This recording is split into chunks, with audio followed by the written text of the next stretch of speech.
Narito na naman tayo para sa isang napaka-sweet at nakakakilig na love story nila Kalingap Edu at Ate Viancy. Tulad mo ay aking makilala at kung ano Para sa pagpapatuloy ng ating love story ay dumayo si Ate Viancy sa pinapagawang bahay sa kanya. Nakakatuwa nga dahil ang bahay nila ay talagang one of a kind, kaya ngayon naman ay pupuntahan niya ito para malaman kung ano na nga ba ang mga nagbago at progress. Sa kanyang pagpunta doon ay humanga talaga ang buong Kalingap team na naman kay Ate Viancy. Dahil paano ba naman ay sa kanyang pagpunta ay nagbitbit pa siya ng mga kakainin ng mga karpetero. Kahit na hindi naman siya ganun kamay kaya sa buhay, hindi niya nakakalimutan na magbalik talaga para sa ibang tao at tumulong din hanggat kaya niya.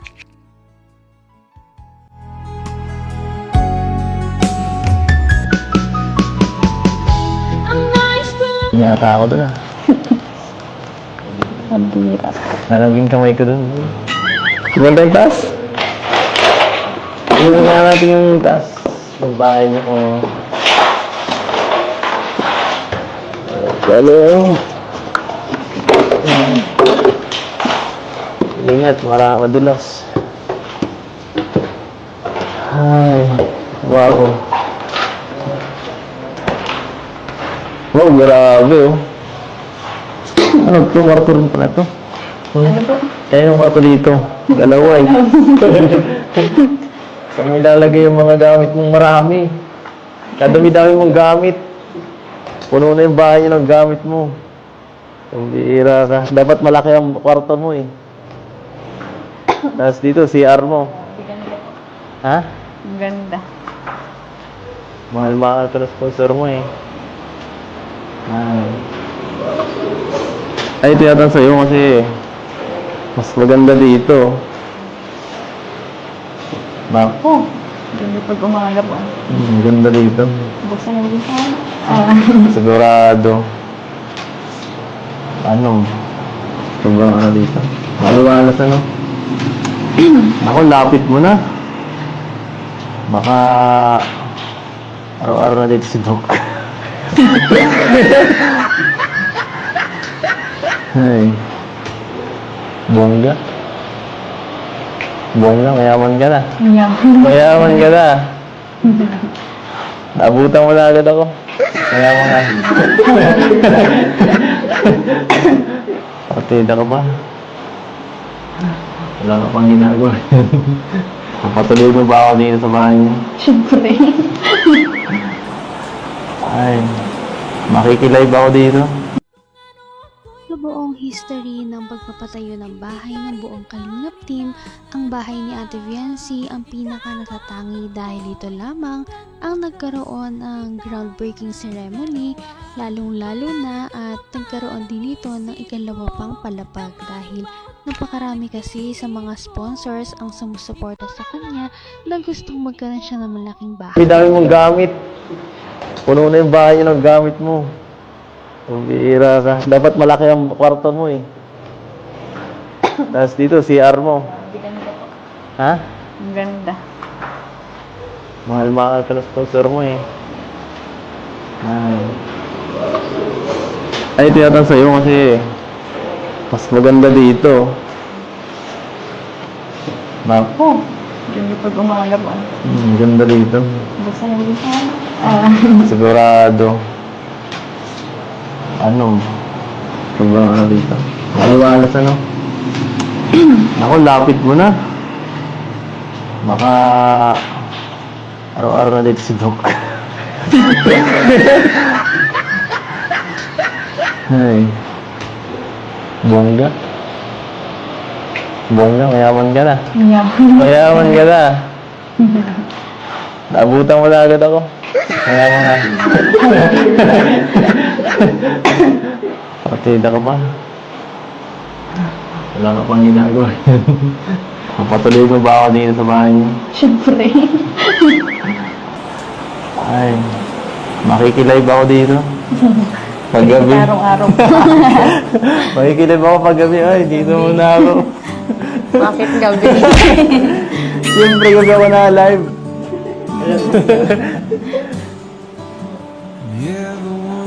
Kaya hindi po ako minsan nakakapanood ay. Anong oras na kayo na-live? Hindi ka nanonood talaga. Hindi. Ay. Ano? Ano masabi mo? Thank you Masaya po. ka na?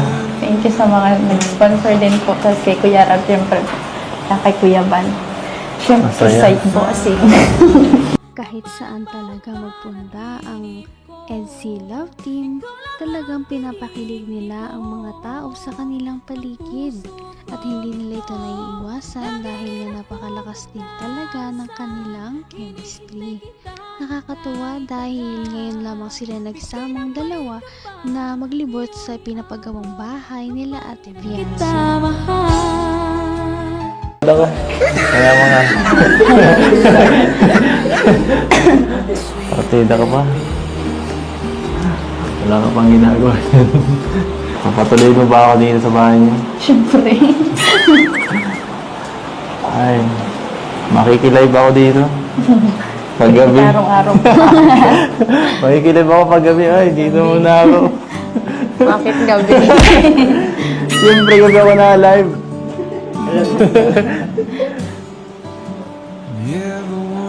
Kaya hindi po ako minsan nakakapanood ay. Anong oras na kayo na-live?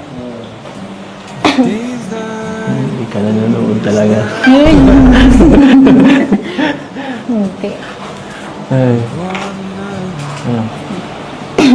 Ano masabi mo? Thank you Masaya po. ka na? Thank you sa mga nag-sponsor din po kasi kay Kuya Rab, siyempre, kay Kuya Van.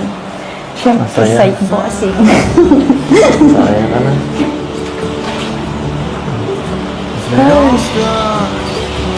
Wala akong maisip na yun. Lagi man po akong masaya. Masaya ka?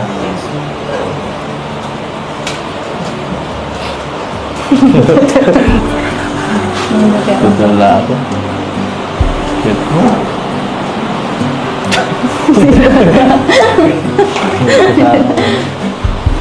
Wala na. Wala.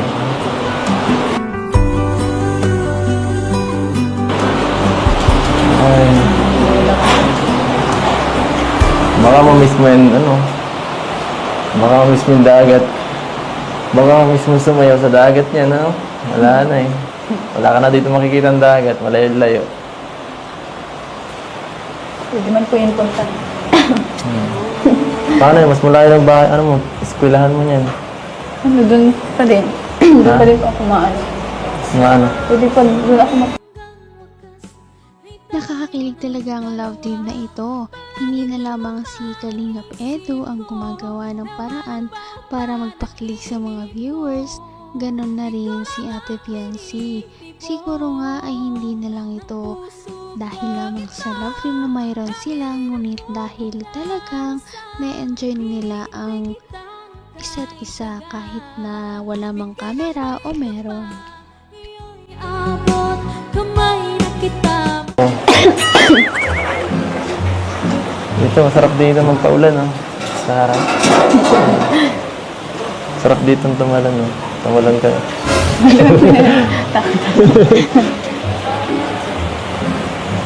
sobrang layo na po sila ate.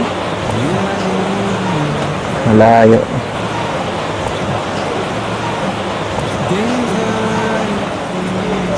Lumapit ka, eh. Lumapit na. Sobrang lapit na lang sa kaysa doon sa dati. Dito mo ako tatanawin, halimbawa. Halimbawa, nandiyan ako, dadaan, ano? Tapos, paano mo ko babatiin nun? Pag dumaan ako dyan. Hi! Ganun. Mas maganda ng bungad mo yan. Kapag ano, maganda dyan tumambay. Pagka maganda ang panahon. May parang terrace pa sa, ano, sa taas. Napakaganda. Grabe. Walang ganyan sa amin. Nakaingit. Nakaingit ko.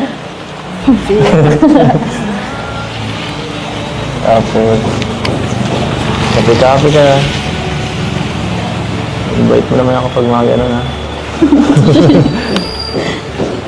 Hindi yung pinapauwi mo ako lagi. Hindi ko ako. Pinapauwi mo ako lagi. Parang Sumbong mo ako. ha?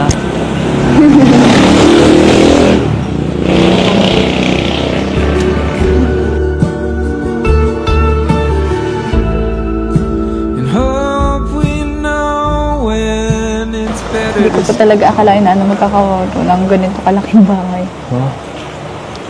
Kaya nga eh. Ang alam ko lang po talaga yun. Yung kumbaga mga pabahay lang talaga ni Kuya Rab. Ganun na lang po Simple lang. yung gusto ko. Bigay ng may kapal. Sana nga ay makalipat na si Ate Viancy at ang kanyang pamilya sa kanilang bagong bahay. Sana ay matapos na ang pagpapagawa dito para makalipat na sila at hindi na sila palagi nag-aalala kapag may mga unos man na dumating sa kanila at mas magiging maginhawa na ang kanilang pamumuhay. Ngayon'y abot ng puso. Napaka-sweet talaga nila at napakabait ng tambalang ito kaya maraming sumusuporta. Kaya naman, sana ipatuloy natin silang suportahan at mahalin si Viancy, si Kalingap Edu at ang Kalingap team. Yan lamang at maraming salamat sa panonood. Abangan natin kung magkakatuluyan ba talaga si Kalingap Edu at Viancy. Hanggang sa muli.